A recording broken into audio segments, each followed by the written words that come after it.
So hello guys, most welcome back to our YouTube channel Gyan with Sachin. तो दोस्तों, आज के इस कंप्लीट वीडियो में हम बात करने वाले हैं बीटीयूपी के एक लेटेस्ट अपडेट के बारे में। बीटीयूपी के लेटेस्ट अपडेट में बीटीयूपी की जो कॉपी चेकिंग हुई है, कहीं ना कहीं उसमें नंबर देने में गड़बड़ी हुई है। उसके बारे में एक ऑफिशियल न्यूज़ कटिंग सामने आई है, उसको हम दिखा करके सारी चीज़ें आप सभी के साथ डिस्कस करने वाले हैं। तो पहले तो वीडियो में आप अंत तक बने रहिए। वीडियो में अंत तक बने रहने से 2-3 पॉइंट्स आप सभी के क्लियर हो जाएंगे। अब कौन कौन से पॉइंट्स होंगे इस वीडियो में आप ज़रूर देख लेना। और आप सभी को मैं ऑलरेडी इन्फॉर्म कर चुका था, लेकिन फिर भी आप सभी के डाउट्स हैं कि भैया रीचेक के रिज़ल्ट कब तक आ जाएंगे। तो रीचेक के रिज़ल्ट के बारे में भी एक ऑथेंटिक इन्फॉर्मेशन देने की कोशिश करूँगा। तो चलिए बिना देरी की अपनी इस वीडियो की शुरुआत करते हैं।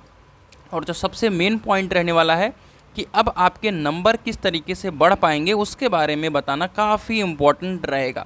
तो चलिए देखिए, ये न्यूज़ कटिंग आई है कल या परसों की ही डेट में मेरे हिसाब से आ गई। और आप सभी को पता है कि मैं कोई भी न्यूज़ कटिंग पहुंचाने में आप सभी तक देरी नहीं करता। लेकिन अभी फ़िलहाल के लिए मैं सीटी यानी आपके क्लास टेस्ट मेरे चल रहे हैं, ठीक है। डिप्लोमा में तो बहुत ईजी हो जाता है क्योंकि उसकी कोई वेटेज नहीं होता है। लेकिन अगर आप बीटेक करने आओगे तो ये सीटी जो होता है मेरे प्यारे साथियों, इसका नंबर आपके फाइनल मार्कशीट पे जुड़ता है। यानी फाइनल मार्कशीट का मतलब जो आपका मार्कशीट बनेगा सेमेस्टर वाइज, उससे आपकी सीजीपीए भी डिसाइड होगी, क्योंकि वहाँ पे परसेंटेज नहीं चलता है, ठीक है। दूसरी बात, अगर आप बीटेक करने के बारे में सोच रहे हैं तो उसके बारे में ऑथेंटिक इन्फॉर्मेशन मैंने ऑलरेडी दे रखा है। उस वीडियो को पूरा वॉच कर लीजिएगा आप सभी, कहीं ना कहीं आप सभी के लिए वो बहुत ज़्यादा हेल्पफुल होगा।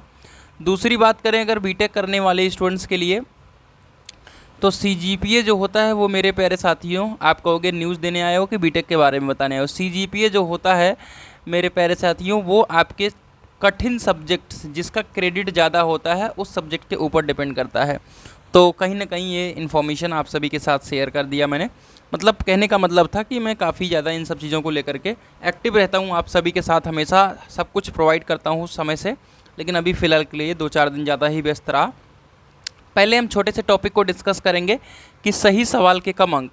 सही सवाल के कम अंक का सबसे बड़ा जो नुकसान है वो बच्चों के लिए। अब क्या कहना है मैं उसके बारे में समझाने की कोशिश करता हूँ। देखिए, जब आप लोगों के आंदोलन ज़्यादा हुए और कहीं ना कहीं टीचर का भी आंदोलन था इसको लेकर, तो उसके बाद हुआ क्या मेरे प्यारे साथियों कि इनको एक करना था फॉर्मेलिटी। फॉर्मेलिटी क्यों करना था? क्योंकि आने वाला है 27 में। अब क्या आने वाला है मैं उसके बारे में इस वीडियो में नहीं बोलूँगा। अब 27 में आने वाला है तो उन सारे लोगों का प्रेशर इनके ऊपर क्रिएट होना शुरू हो गया। तो जब बात हुई, सब लोगों से बैठक हुई होगी, तो उसमें भाई कि कहीं ना कहीं ये चीज़ एक पॉइंट बन जाएगा और ख़राब हो जाएगा, है ना। तो उसकी वजह से इन्होंने डिसाइड किया होगा कि चलो कॉपी दिखाएंगे। और डेफिनेटली ये कॉपी पूरी तरीके से सक्सेसफुली नहीं दिखा पाए। और जिन लोगों ने अपनी कॉपी देखी उसमें आरोप भी लगाया कि कॉपियाँ सही से चेक नहीं की गई है। और फिर इन्होंने जो सही से चेक नहीं की गई हैं कॉपियाँ, इसका कोई भी ऑथेंटिक डिसीजन नहीं लिया है कि यहाँ पर आप तुम शिकायत करो, है ना। तो सबसे बड़ा नुकसान तो यही है कि हमने कॉपी चेक कर ली, क्या फ़ायदा निकला। कॉपी हमने चेक कर ली, सही से मार्किंग नहीं हुई है। इसका कोई एक सिस्टम बनाना चाहिए था जो कि इन लोगों को फॉर्मेलिटी करना था। तो कहीं ना कहीं कॉपियाँ जब गड़बड़ चेक हुई हैं तो उसको लेकर के ये लोग कहीं ना कहीं कोई सिस्टम नहीं बनाया। अब देखिए, बच्चों का क्या कहने का मतलब है कि एक छात्र ने कहा कि सवाल पूरा सही था, 5 नंबर मिलने चाहिए थे, लेकिन 0.5 नंबर परीक्षक ने दिए। डेफिनेटली ऐसे ही मेरे पास कई सारे बच्चों का स्क्रीनशॉट पड़ा है जिसमें उन्होंने कहा कि सर जी हमारे कॉपी को चेक ही नहीं किया गया, ना आगे मार्किंग की गई ना पूरी कॉपी में मार्किंग की गई है। तो डेफिनेटली वो बच्चा कहाँ गया? क्लास टीचर के पास, यानी अपने कॉलेज के टीचर के पास। तो टीचर क्या कह रहा है?